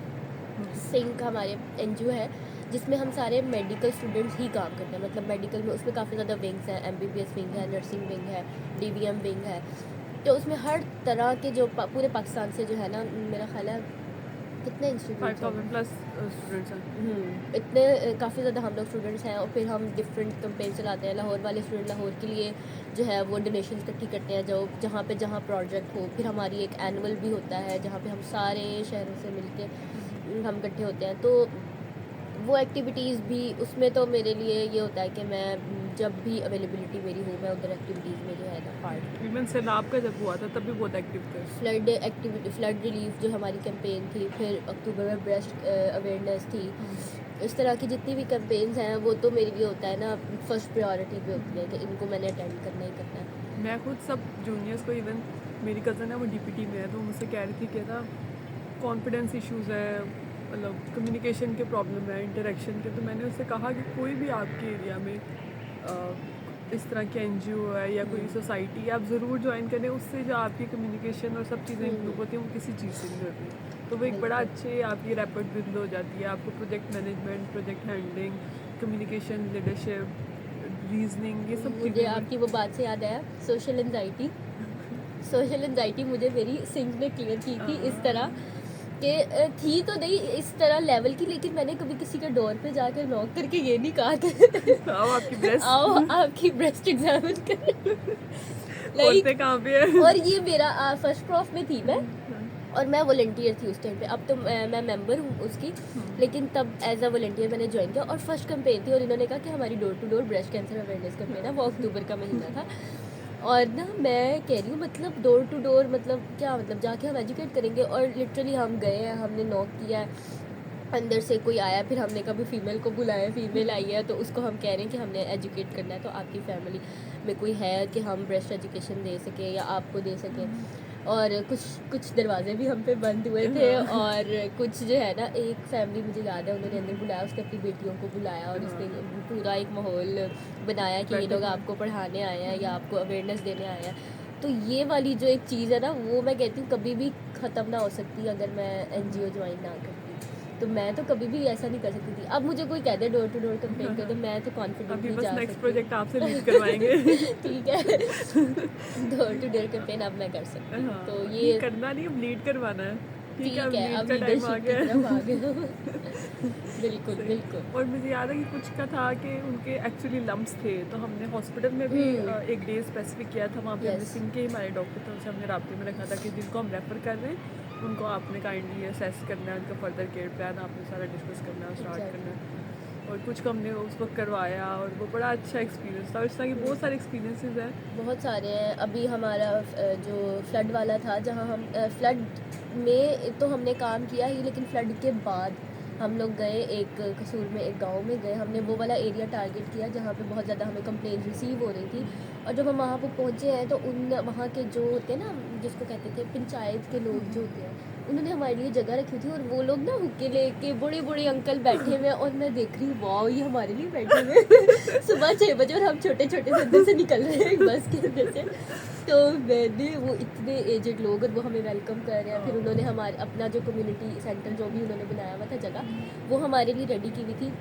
हमने वहाँ पे जाके कैंप स्टार्ट किया। असल में कंप्लेंट वहाँ पे ये आ रही थी, ऑब्वियसली फ्लड का पानी वहाँ से होकर गुजरा था, तो आप यकीन करें कि असल में मैं डाटा मैनेजमेंट में भी थी, तो मैं ना सारा वो नोट करती कि किसका क्या डायग्नोसिस आ रहा है, तो हमारे पास मैक्सिमम हमने रिजल्ट क्या निकालने हैं। तो वहाँ पे हमारे पास स्किन डिजीज़ इतनी ज़्यादा आई और हमें पता था, तो हम उसके लिए रेडी सारी मेडिकेशन वगैरह लेके गए हुए थे। तो वहाँ जाके मुझे वो कैंपेन मुझे इतनी अच्छी लगी कि हमने वहाँ पे जाके एक्चुअली वो स्किन डिजीज़, फॉर एग्जांपल किसी को थोड़ी सी इचिंग भी हो रही है तो वो कह रहा है कि इसको क्या ज़रूरत है दिखाने की, लेकिन जब हमने फ्री कैंपिंग की तो उन्होंने ऐलान करवाया और उन्होंने इसकी इम्पोर्टेंस डिस्कस की, तो सारे लोग आए तकरीबन गाँव के, बहुत ज़्यादा। हमने तकरीबन 1000 लोगों को वहाँ पे देखा एक दिन के अंदर? एक दिन के अंदर, सुबह से लेके शाम 5 बज गए थे। और एट द एंड कितने जब लोगों हम की टीम गई थी? टीम एक उसमें 32 लोग थे मेरा ख्याल है। हाँ, फिर तो 1000 लोग देख सकते हैं। जिसमें हमारे डॉक्टर्स थे, बीडीएस गया, बीडीएस के विंग से लोग गए थे, डीवीएम एनिमल्स को ट्रीट किया वहाँ पे जाके। डीवीएम का मुझे वो हमेशा बड़ा मजा आता है। एग्जैक्टली मैंने उनकी वीडियोस शेयर की थी इंस्टाग्राम पे भी, अगर आप लोग देखें तो वहाँ पे मैंने वो शेयर किया हुआ है। तो मुझे बड़ा अच्छा लगा कि जो चीज़ हम नहीं ना कर सकते, हमें बड़ी वो फैसिनेट कर रही होती कि वाह यार, इतने बड़े बड़े एनिमल्स को, उनको वूंड्स हुए हुए थे बहुत ज़्यादा एनिमल्स को, क्योंकि पानी की वजह से। तो अब वो लोग तो नहीं अफोर्ड कर सकते ना कि आप वेटनरी का आप उनकी सर्विसेज लो, तो वहाँ पे उनको फ्री जब मेडिकल सर्विसेज मिली तो सब लोग अपने जानवर भी ले आए वहाँ पे ना। एक हमने पूरा ग्राउंड एलोकेट किया था कि यहाँ पे डीवीएम ट्रीट करेगा। तो वो मेरा एक्सपीरियंस अभी रिसेंटली हुआ था, बहुत अच्छा था। डीवीएम का वाकई मतलब ये लोग, बाकी जो हमारी टीम है, ये लोग कश्मीर गए थे जब उस साइड पे, तोनसा वाली साइड पे, तब भी बड़ा अच्छा वेलकम किया था वहाँ के। बल्कि जो डीजीआई नहीं, उनके कौन थे, ऐसे जो थे कुछ इस तरह से मैं थे, उसमें नहीं गई थी, उन्होंने मैं पूरा दूसरी अजरक वाली। दी थी पूरी टीम को, बड़ा अच्छा वेलकम किया था, सर्टिफिकेट्स बना के दिए थे खुद अच्छा। से पुलिस ने कि अच्छा। आप हमारे एरिया में आए हो, आपने इतना काम किया है, तो हम आपको वेलकम करते हैं, अप्रिशिएट करना चाहते हैं। तो ये बड़ी अच्छे हमने एक अच्छा टाइम गुजारा सिंह के बहुत साथ, गुजार रहे हैं। गुजार रहे हैं। अब तो अब प्रोफेशनल लाइफ में आ गए हैं, अब बहुत सारी स्टूडेंट लाइफ में जितना एक्टिव रहता है ना इंसान इन सब चीज़ों में, वो काफ़ी एक डिफरेंट होता है और सब चीज़ों से न्यू होता है। अब तो काफ़ी चीज़ें करनी है। और मैं स्टूडेंट्स को ये एडवाइस करना चाहती हूँ कि मैंने कुछ स्टूडेंट्स देखे हैं, लाइक बहुत ही अपने ही स्टूडेंट्स की बात करूँगी नर्सिंग के, कि आप भी पढ़ के पागल हो गए हैं और दिमाग में कुछ नहीं बैठ रहा और कुछ नहीं हो रहा। तो मैं कहती हूँ करते क्या हो, मतलब कॉलेज से जाके थोड़ी देर रेस्ट करके फिर पढ़ने लग जाते हैं, फिर रात को इतनी देर तक पढ़ते हैं, फिर सुबह उठ के कॉलेज जाते हैं। मतलब सिर्फ स्टडी में नहीं रहना, आप लोग ज़रूर इस तरह की एक्टिविटीज़ जो है टाइम ना उनको निकालें। फॉलो करो, उनके लिए टाइम निकालो, क्योंकि यही आपके लिए एक ऐसा बहुत अच्छा एक्सपीरियंस रहता है कॉलेज से निकल कर। कॉलेज तो है ही। अच्छा, एक टैबू तो नहीं कहूँगी, एक कंट्रोवर्शियल सा टॉपिक है कि अक्सर चल रहा होता है कि डॉक्टर वर्सेस नर्सेज। डॉक्टर्स भी अपने पॉडकास्ट में अपनी चीज़ों में बड़ा रखते हैं नर्सिंग को कहीं ना कहीं, तो हम भी इसमें थोड़ा सा बात करेंगे कि आपको क्या लगता है, एक जो सोशल मीडिया पे या एक जो हम लोग को एक घरों में लोगों को लगता है कि नर्स और डॉक्टर का ये रिलेशनशिप है, या इस तरह से उनका आपस में एक सिम्बियोसिस है या लेन देन है, हॉस्पिटल सेटअप में क्या रियलिटी है? हॉस्पिटल सेटअप में क्या इस तरह से होता है जिस तरह से हम लोगों को घर बैठ के लगता है, ये सोशल मीडिया पे दिखाते हैं, या किस तरह का एक इंटरेक्शन होता है डॉक्टर्स में, नर्सेज में? असल में बात समझने की ये है कि डॉक्टर और नर्स का एक काम कैटेगराइज है, मतलब उनका काम में, वर्क में तो उनका कोई वो होना ही नहीं चाहिए फंडा कि भाई मैं नहीं कर रहा तुम करो, क्योंकि उनके काम ही अपने अपने अलग अलग काम है। उसने डायग्नोज कर दिया, ठीक है, उसने ट्रीटमेंट प्लान दे दिया, आपने फॉलो करना है ट्रीटमेंट प्लान, या आपने बेड साइड केयर दे दिया, ठीक है, वो उसने नहीं देनी। तो आपका उससे क्या ही हो सकता है। आपका, मेरा जितना डॉक्टर्स के साथ है, मैं तो बहुत अच्छा एक इंटरेक्शन रहा है। लाइक मैं स्टूडेंट लाइफ में ये होता था कि मैं उनसे पढ़ भी लेती होती थी कि नेट भी समझ नहीं आ रही, कोई फार्माकोलॉजी समझ नहीं आती, तो बैठ के किसी से भी पढ़ भी लेती होती थी। और अगर जब इंटर्नशिप में आ गए तो फिर कभी कभी ये हो जाता है कि लाइक कोई अगर वर्बल ऑर्डर्स वहाँ पे बहुत ज़्यादा चलते थे, वर्बली ही ना, तो मुझे फिर गुस्सा आता था कि ये मुझे ना क्योंकि हम पढ़ के आए हुए हैं कि आपने वर्बल ऑर्डर्स नहीं ले रहे, तो आप प्लीज़ मुझे ये ना डॉक्यूमेंट कर दें। तो वर्बल ऑर्डर्स पे अब तो खैर जिस मैं सेटअप में काम कर रही हूँ है ऐसा बिल्कुल भी नहीं है। अभी देखना। अभी मैं JCI सेटअप में काम कर रही हूँ, तो ऐसा वहाँ पे नहीं है। वहाँ पे तो आप वर्बल ऑर्डर ले ही नहीं सकते। लेकिन मैं इंटर्नशिप की बात कर रही हूँ कि वहाँ पे ऐसा होता था कि कह दिया ये फ्लूइड लगा दो, तो हाईलाइट मेडिसिन ऐसे ही बोल के लगा दो, पोटेशियम लगा दो बच्चे को। और मैं उनकी शक्ल देख रही थी, फिर मैं उनके पास जाती थी, ये प्लीज़ काइंडली इस पे ना लिख दे। तो फिर वो लिखते हुए कभी कभी हाँ, जूनियर डॉक्टर से मेरा इतराज़ होता था, कभी उनकी डोजिंग गलत हो जाती थी तो मैं उसको देख रही होती कि ये ईआर क्या में तो कर खास दिया तौर पे आपने, ये क्या कर दिया आपने। ईआर में अक्सर हो जाता था ना कि या फिर ज़्यादा पेशेंट देख रहे होते थे, कभी इस वजह से भी गलती हो जाती थी। तो फिर वो हमारा थोड़ा सा ख़राब क्या, मैं उनको कह देती होती थी कि ये ठीक कर दे, तो वो फिर अच्छा जी ठीक काट के ठीक कर दिया। एक मुझे ऑर्डर्स लेने में बहुत प्रॉब्लम था कि वर्बल ऑर्डर मैंने नहीं लिखते लेना। नहीं है बंदा जो करने, वो वाला काम भी इम्पोर्टेंट है, लेकिन ये डॉक्यूमेंटेशन भी इम्पोर्टेंट है, उनके एंड पे भी हमारे end पे हमारे भी। एंड में भी ऑब्वियसली अगर कोड चल रहा है फिर तो वर्बल ऑर्डर्स ही लेने हैं, लेकिन एक पोटाशियम लगना है उसमें टाइम है, आप लगा सकते हो तो आप लिख के दो ना प्रॉपर। मेरे पास क्योंकि मैं इंटर्न थी, मुझे तो खास तौर पे वो होता था कि मुझे कोई पकड़ना लेके तुमने क्या कर दिया, तो मुझे डॉक्यूमेंट चाहिए होता था कि डॉक्यूमेंट पे लिख के दें कि और ये ये अच्छी लगाना बात है। है। एक मेरा डॉक्टर्स के साथ ये एतराज़ था, बाकी इंटरेक्शन मेरा एज सच देखिए, आप अपना काम कर रहे होते हैं तो वो अपना काम कर रहे होते हैं, तो ज़्यादा आपका उस तरह से होता नहीं है। बाकी सोशल मीडिया पे तो बहुत कुछ है। बहुत कुछ है सोशल मीडिया पे, कभी नर्सिंग खोल लूँ मेरा तो दिमाग खराब हो जाता है। मज़े की क्या नर्सेज भी दिखा रहे है, हैं? नर्स जॉन, हाँ, नर्स जॉन को देखिए हाँ, मुझे आप, पता है। नर्स जॉन मेरे फेवरेट नर्स है, हाँ। फेवरेट मोस्ट नर्स है। वो रियलिटी को इतना उसमें ह्यूमर में ले जाते हैं, लेकिन वो रियलिटी होती है, अगर आप उनको देखते हैं ना तो वो वाकई रियलिटी होती है। तो नर्सेज, और वो ज़्यादातर नर्सेज को वो दिखाते हैं कि मतलब हम पे क्या बीत रही है। तो अगर आपने रियलिटी जाननी है, वो होगा फनी, लेकिन आप समझ लें कि वो उसके सही तो हर कह रहे वीडियो हैं। में इतने हल्के पड़े होते हैं। तो अब तो पड़ पता गए है, थे मेरे इंटर्नशिप में, हल्के पड़ गए थे आया तक, और मेरी डांट पड़ती थी मुझे घर से कि ये क्या हाल कर लिया। तो ये घर वाले तो वैसे परेशान रहते हैं। हम्म, नर्स जॉन का मैं लास्ट देख रही थी, तो उसने क्लिनिकल साइड बिल्कुल वो कर दिया, और एक क्रूज है शिप, शिप वो ऑन करता है, उसने खरीद ली है, लाइक बड़ा वाला जो क्रूज होता है प्रॉपर, और उसको वो लेके निकलता है साल में इतनी दफ़ा। उसमें नर्सिंग के मेडिकल के लोग होते हैं, उसमें सेमिनार्स होता है, गेट टुगेदर्स यस होती हैं। यस ये उसने यस बिजनेस मॉडल ही चेंज कर लिया है, कंटेंट के। वो जो डॉक्टर माइक है ना, डॉक्टर माइक और नर्स जॉन, इन दोनों का कोलैब था। मैंने कहा यार ये इंटरेस्टिंग काम है, किसी बहुत ने मजे सोचा का, नहीं होगा कि बहुत अच्छा लगता है मुझे वो, और मैं उन्हें फॉलो करती हूँ बहुत ज़्यादा। और भी अच्छे हैं, सोशल मीडिया अच्छा मतलब मज़े का भी है। ये नहीं ना नर्स, देखते नर्स जॉन, हमारी जो माम हमारी देखती माम है। नर्स जॉन देखती है वो क्योंकि हम देखते हैं। रिलेटेबल, हमें बहुत ही ज़्यादा वो रिलेटेबल कंटेंट होता ये है। लोग देखते हैं कोई यहाँ के देसी डॉक्टर्स बनाते हैं वीडियोस नर्सेस को लेके। मैं तो बहुत तंग हूँ उन वीडियोस से। कसम से। एक मैं फॉलो करती हूँ RN एलेक्स को। एलेक्स, हाँ, वो भी बहुत अच्छी कंटेंट वो भी बनाते हैं कि आज मुझे पेशेंट ने क्या कह दिया, सर पकड़ के बैठे होते हैं। लाइक आपको बहुत कुछ सुनना पड़ जाता है पेशेंट से, बहुत कुछ ऐसे ही। सुनना पड़ जाता है, तो वो भी काफ़ी रियलिटी रिलेटेबल होते हैं। तो अच्छे कंटेंट भी है, फनी भी है। कभी कुछ इस तरह का इंटरेक्शन हुआ अटेंडेंट के साथ या पेशेंट के साथ, आपने कहा बस अब तो मैंने काम ही नहीं करना नर्सिंग, इतनी बदतमीजी, इतनी बेइज्जती, इतनी ह्यूमिलेशन मैं नहीं बर्दाश्त कर रही।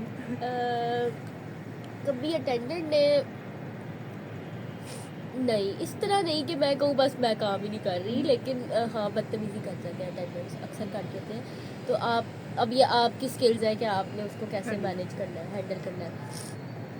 एक अवॉइड करो तो फिर आप तो छोड़ के ही चले जाओ वहाँ से कि मैं इसका काम ही नहीं कर रहा। जैसे अक्सर लोगों को मैंने देखा भी है, वो कहते हैं मैंने इस पेशेंट को डील नहीं करना क्योंकि वो बदतमीज़ है, तो मैं नहीं कर रही, अब कोई और जाए। तो ये एक अवॉइडिंग सिचुएशन हो जाती है। आप कर सकते हो, आपको एथिकली अलाउड भी है नर्सिंग में, लेकिन मेरा ख्याल है कि हमें उसे मैनेज करना आना चाहिए। हम उससे थोड़ा सा पॉज लेके दोबारा से कोई इंटरेक्शन अपना अच्छा कर लें तो मेरा ख्याल है हो सकता है, लेकिन ऐसा बहुत ज़्यादा आपको फेस करना पड़ेगा अगर आप नर्सिंग में आ रहे हैं या आ चुके हैं तो आपको करना पड़ेगा फेस। मैं थोड़ा सा एक्सपीरियंस अपना शेयर करूँगी। मैंने लास्ट सेटअप में जब मैं जहाँ मैं काम कर रही थी, वहाँ मेरे साथ इस तरह हुआ था कि अटेंडेंट हमारी एक पॉलिसी है ना, एक अटेंडेंट अलाउड होता है। हमारी जो नर्सिंग काउंटिंग की चेयर्स है ना, वो लेके किसी ने अपने रूम्स में पेशेंट्स ने रखी हुई थी, तो मैं वो लेके आई बाहर खुद ही, मैंने ड्रैग की और मैं वहाँ बैठ गई। अच्छा, उसके बाद 2 लड़कियाँ बैठी थी, वो सब साइड पे बैठी हुई थी, पेशेंट बैठा हुआ था। उसके बाद कोई लड़का आया, वो लॉयर था और वो कोई कज़न था कि उसका कोई इस तरह असला मेल था। वो आया, वो आके साथ शॉप करना शुरू हो गया, बाहर से आया और काउंटर पे आके, यहाँ पे स्टाफ आई हैं, बहुत ऊँची ऊँची, मेरा पेशेंट सो रहा था, मेरे पेशेंट को उठा के दरवाज़ा पटक के, और उसने इतनी सारी बातें लगाई, और मैं अच्छा। उसका मुंह देखूँ, मैंने उसको बोला ज़ाहिर अब साइड पे हो, डिस्टेंस मेंटेन रह के बात करते हैं। फिर मैं उसको टीएल के पास लेके गई कि सीनियर डील करेगा ना, ये शाउट कर रहा था। और टीएल हमारा उस शिफ्ट पे बड़ा मासूम सा टीएल था। मैं कह रही थी अपने दूसरे टीएल को कि अगर आप शिफ्ट पे होते ना शायद मुझे ना बोलना पड़ता, आप कवर कर लेते, लेकिन वो टीएल ज़रा मासूम थे, तो वो जी जी जी जी कर रहे थे, वो बंदा और लाउड हो जाए। फिर मैंने भी बोलना स्टार्ट किया, मैंने कहा भाई आप झूठ क्यों बोल रहे हो ना। फिर वो इंग्लिश में शुरू हो गया, मैं लॉयर हूँ, मेरी वीडियो बना रहा था, मैं आपको बताऊँगा ये वो, और सही, और मैं भी अच्छा। इंग्लिश में फुल ऊंची ऊंची।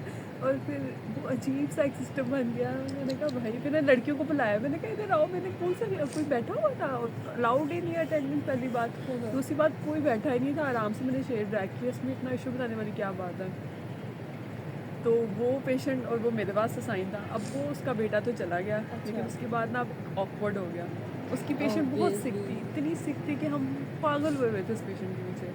और जब उसका बेटा भी चला गया, मैं उसको अटेंड कर थी, लेकिन मुझे वो चीज़ याद आती कि इसके कज़न ने या इसका जो भी लड़का था उसने मेरे साथ बदतमीजी किया। लेकिन उसको मैंने अटेंड किया 1 दिन 2 दिन 3 दिन, तो जाते वक्त ना फिर उसके सब ने सॉरी मांगी मुझसे, और उसके भाई ने, कज़न ने, वो सारे आए कि हमने गलती की, ये वो। तो वो मुझे उस टाइम पे तो था, और मैंने कहा भाई अब क्या हो सकता है जो हो गया। तो इस तरह की बहुत सारी चीज़ें हो जाती हैं, आपको नहीं पता चलता। लोग बहुत ज़्यादा परेशान होते हैं, अटेंडेंट, पेशेंट, सब बहुत परेशान होते हैं पेशेंट को लेके। और मुझे जहाँ लगता है ना कि जहाँ बात नहीं भी होती, वहाँ पे भी इश्यू बन जाता है अक्सर, तो बन वो भी जाते आपको होते डील करना होता है, उन पेशेंट को देखना होता है, अटेंडेंट्स को देखना होता है। ऐसे ही है, बन जाते होते बहुत कुछ होता है। अभी बहुत तो कुछ हमने हो इतनी जाता है। सारी डार्क साइड नहीं बताई अभी हम आपको। आहिस्ता आहिस्ता इसकी सीरीज भी बना सकते हैं, मगर ये ज़्यादा हम सीरीज पसंद बना की तो सकते हैं हाँ क्योंकि इस टाइम एकदम से आपके जहन में सारे इवेंट्स नहीं आ रहे होते, लेकिन होता है डेली आपके साथ कुछ ना कुछ तो ऐसा होता ही है कि कसम आप से। कहते हो हाँ। क्या मुसीबत है। कभी अच्छा। लेफ्ट में आप सोच रहे होते हैं, मुझे लगता है आप क्विट कर देना चाहिए। लिफ्ट में उठते बैठते मैं क्यों आई हूँ। इसने मेरे साथ ऐसे बात क्यों की, हाँ फलाने को इस तरह नहीं बोलना चाहिए था। अच्छा, एक मिथ ब्रस्ट करो नर्सिंग की, जो तुम्हें लगता है कि ये सिर्फ मिथ है, इसका रियलिटी से कोई लेना देना नहीं है, और ये फजूल में मशहूर है। Myths myths myths myths myths हाँ, मैंने सुना था कि नर्सिंग में जाने से जब मेरा एडमिशन वगैरह हो गया या सब कुछ, तो अगर किसी को मैंने बताया तो वो तो सिर्फ इंजेक्शन लगाना होता है। हाँ, टीके लगाते हैं सिर्फ। सिर्फ इंजेक्शन, वो तो मेडिसिन देनी होती है, क्योंकि आपको पता है अटेंडेंट को यही लग रहा होता है। क्योंकि हम तो जाते हैं, मेडिसिन लगाते हैं, और फिर हमने असेसमेंट भी करनी, हमने मतलब ढेरों काम है जो हमने करने होते हैं, लेकिन पता नहीं कि वो अटेंडेंट की नज़र में आ रहा होता है, अच्छा ड्रिप लगाने नर्स आ गई है, ठीक है, तो ड्रिप लगा के चली गई। और मेडिकेशन एक छोटा सा एक पार्ट है नर्सिंग का, जबकि नर्सिंग में इतना कुछ है कि क्या ही अब हम इस पर डिस्कस करें। वो तो 5 साल की स्टडी है आपकी पूरी, और आपने इतना काम करना होता है कि आपके काम नहीं ख़त्म हो रहे होते हैं at the end of the shift, लेकिन नज़र आने वाले को ये आ रहा होता है कि शायद इसने सिर्फ मेडिसिन ही जो है एडमिनिस्ट्रेट की है। यानी अगर मैं कभी कभी ये सोचती हूँ, मुझे अक्सर एक दफ़ा याद है, मुझे किसी अटेंडेंट ने कहा था कि आप सिस्टम पे है, आप पेशेंट की बात नहीं सुनी। मैंने कहा अगर पेशेंट के रूम में पानी भी आना है ना, तो मैंने यहाँ सिस्टम में कुछ करना है तो वो पानी पानी आना आना है। आपको लग रहा है कि पानी आपके पास आराम से आ जाएगा, तो ऐसी बात नहीं है। ये पूरी मैनेजमेंट है, हेल्थ केयर असिस्टेंट्स हैं, उनको बताना है, पेंट्री वाले हैं उनको बताना है, स्टोर वाले हैं, चीज़ मंगवानी है, भेजनी है, ECG करनी है, आपके सैंपल्स हैं, आपकी न्यूरोलॉजिकल असेसमेंट है, यूरिन इनपुट आउटपुट मॉनिटरिंग है, जो कि बहुत इंपॉर्टेंट है, क्या ले रहा है पेशेंट, कितना आउटपुट आ रहा है, ये सारी चीज़ें देखनी होती हैं एट द सेम टाइम, और सब चीज़ों को डॉक्यूमेंट करना होता है। पेशेंट ने सांस लिया, उसको भी डॉक्यूमेंट करना है कि भाई सांस ले लिया है। एग्जैक्टली। मैं ना एक सर्जिकल फ्लोर पे एक दफ़ा मैंने काम किया हुआ, तो वहाँ पे ना कंसल्टेंट जब आते थे ना, उनकी एक आदत थी, उनका कंसल्टेंट की आदत ये थी कि ना उस पेशेंट को ना एक एलोकेटेड स्टाफ होनी चाहिए। ऐसा नहीं होना चाहिए कि इसको 2-3 लोगों ने, वो होता ही है, एक ही एलोकेटेड स्टाफ होता है। तो वो कहते होते थे, डॉक्टर आके खड़ा हो जाता था उनके पास, वो कहते थे नर्स आए, तो वो ना फिर वेट करते होते थे। हालांकि कंसल्टेंट ऐसा नहीं करते होते थे, वो कहते थे अगर वो बिजी है, फॉर एग्जांपल हम कहते हैं सर वो तो दूसरे रूम में गई हुई है, कहते नहीं उसी को बुलाओ, तो वो फिर आती होती थी। फिर उनका इंटरव्यू पेशेंट से कम होता था, नर्स से ज़्यादा होता था, क्योंकि पूरे 24 आवर्स की रिपोर्ट उसके पास होती थी, जहाँ पे वो वाला सिस्टम है पेपर वर्क वाला सिस्टम है। अगर तो आप सिस्टम पे आ रहे हो फिर तो कंसल्टेंट को सब कुछ पता चल जाता है, लेकिन अगर आप पेपर वर्क पे है ना तो फिर वो उससे पूछा था अच्छा 24 आवर्स का मुझे इनपुट आउटपुट बताओ, अच्छा इसने ये कब किया, इसके बाउल साउंड्स बताओ, इसके उस टाइम पे कितने थे, मतलब अभी तो वो असेस कर लेता है, लेकिन उसको 24 आवर्स में कैसे थे, और ये इसकी जो है तुमने वॉक करवाई पेन या कैसा इसकी है, पेन मैनेजमेंट के लिए क्या हुआ, और इसको वॉक करवाई कितनी देर वॉक करवाई, क्योंकि वो सारा काम उसके साथ नर्स ने किया होता है। तो मुझे उनकी ये बात पसंद थी कि वो एक चीज़ को वर्थ करते हैं कि भाई सारा काम तो इसने किया है, तो मैं इसी से पूछ लेता हूँ, मुझे समरी पता चल जाएगी। मेडिसिन का तो मुझे पता है जो जा रही है या जो मैंने प्रिस्क्राइब की हुई है, तो वो ना उससे सारी इन्फॉर्मेशन कलेक्ट करते होते थे, क्योंकि उन्हें पता था कि भाई एक एक चीज़ जो करवाई है वो इसी बंदी ने करवाई है, तो इसी को पता होगा। तो स्पायरोमेट्री से लेकर कोई अगर एक्सरसाइज भी उन्होंने बोली है तो सारा कुछ वो चीज़ फिजियो कराई थी, कितने बजे करवाई थी, कितनी दफ़ा करवाई थी, और ये वो इसको वॉक करवाई, तुमने फिर ये किया, सक्शनिंग हुई है सक्शनिंग नहीं हुई है नहीं हुई, एक एक चीज़ उसकी जो है ना वो उस बंदी से उन्होंने एनपीओ कब ब्रेक हुआ है ये भी सब कुछ ही। कितने बजे ब्रेक किया है, टॉलरेट कर रहा है, डाइट डाइट वो शीट ना कर फिर ले। फ्लैटस पे अक्सर आपने देखा होगा पेशेंट मुकर जाता है कंसल्टेंट के साथ कि मैंने तो पास ही नहीं किया, फिर वो नर्स को बुलाना ही पड़ता था, क्योंकि उसको पता होता था कि भाई इसने उस टाइम मुझे रिपोर्ट किया है फ्लैटस होगा पास, या स्टूल पास करने में इतने बजे इसने स्टूल पास किया, वो सारा हमने डॉक्यूमेंट किया होता है। तो मतलब एक एक चीज़ की रिपोर्टिंग जब आपको रखनी पड़ती है या आपको देखना पड़ता है, तो ये एक मिथ है कि आपने इंजेक्शन लगाने हैं, के लगा रहे ये हैं भूल बस। जाए आप, अगर आप आ रहे हैं नर्सिंग में कि आपने इंजेक्शन भी लगाने हैं, आपने हज़ारों काम करने हैं। और इंजेक्शन से लगाना कोई इस तरह का मजाक काम हाँ नहीं कि है, आपको लग आपने रहा वो है फिल किया और आपने वो लगा दिया, मतलब मेडिकेशन में भी कितनी आगे। उसकी डाइल्यूशंस होती हैं, उसका किस रेट पे चलाना है,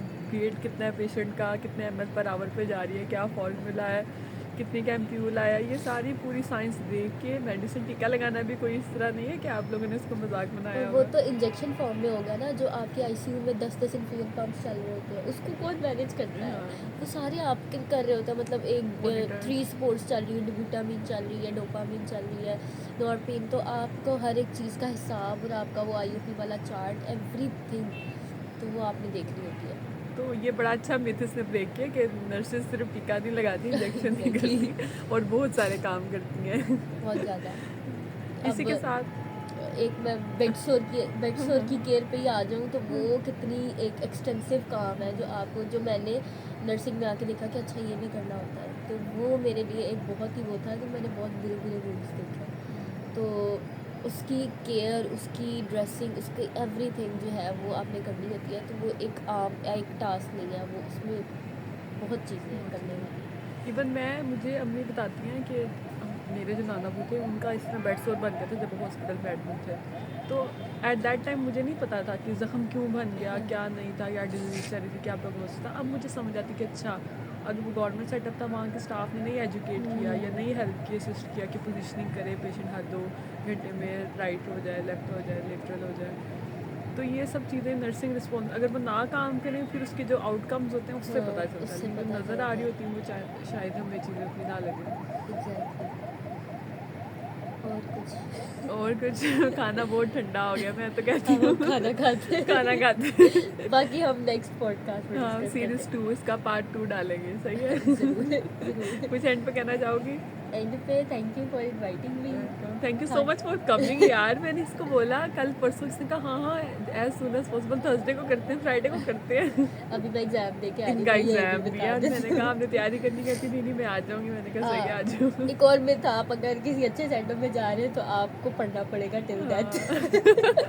पढ़ाई नहीं खत्म हो रही। तो मैं अभी भी एग्जाम दे के आ रही हूँ, अब मैं आरएन बन चुकी हूँ, बट मैं एग्जाम दे के आ रही हूँ। कितने तो परसेंट मार्क्स आए बताओ जरा, फ्लेक्स मारो। 94%। 4% टॉपर बच्चे बैठे हैं मैं। बस क्या सही। करें, और अभी हम छत पे बैठे, काफी ठंड हो गई है अब ना? ठंड भी हो गई है और हमारा खाना भी ठंडा ठंडा हो गया है। तो अब हम चलते हैं। चलो सही है, Thank you. Thank you so much. Do let me know if you have any suggestion, और कमेंट सेक्शन में कोई आपने नेक्स्ट इस तरह की सीरीज या कोई स्पेसिफिक टॉपिक जो आप सुनना चाह रहे हो तो कोई हम क्वेश्चन। हाँ इंशाल्लाह नेक्स्ट वो कवर करेंगे। Yes. तो फिलहाल के लिए इतना ही, अल्लाह हाफिज़, bye bye. Comment like subscribe हाँ कमेंट लाइक सब्सक्राइब ये नहीं मैंने आज तक कहा कभी, मैंने भी नहीं कभी कहा। मैंने लेकिन बस वो इसके पेज को कर देता ताकि ये इसको या। मोटिवेशन मिले और ये वापस स्टार्ट हो, हमें अच्छा अच्छा कंटेंट देखने को मिले नर्सिंग मैंने कांटेक्ट छोड़ा हुआ है काफ़ी अरसे से, काफ़ी अरसे से, है ना? इंटर्नशिप ने मुझे मौका ही नहीं दिया हाँ कि मैं कुछ बहाने। बना सकूं। तो या मैं दोबारा स्टार्ट करती हूँ अभी इसको स्टार्ट करना चाहिए कि नहीं, ये भी हम पूछ लेते हैं। मुझे स्टार्ट करना चाहिए और मैं करूँगी इंशाल्लाह। चलो अल्लाह खैर करे। माइक नहीं है मेरे पास।